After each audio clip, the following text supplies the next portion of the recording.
Alright, so I'm getting rid of this copper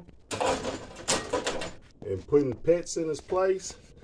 This was already pets on the other side, and I had enough slack, so I'm just pull it and put a T fitting in there and crimp it together.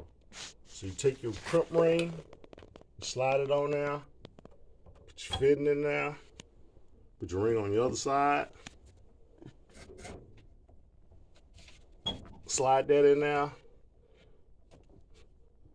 When you put your crimps on there,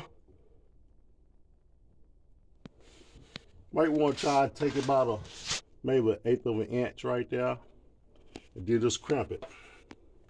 Take your crimpers,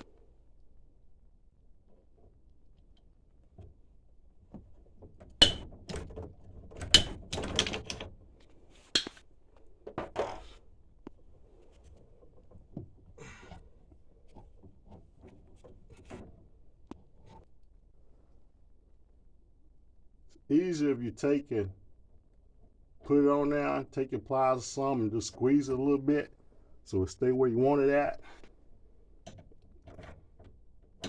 and then you crimp it.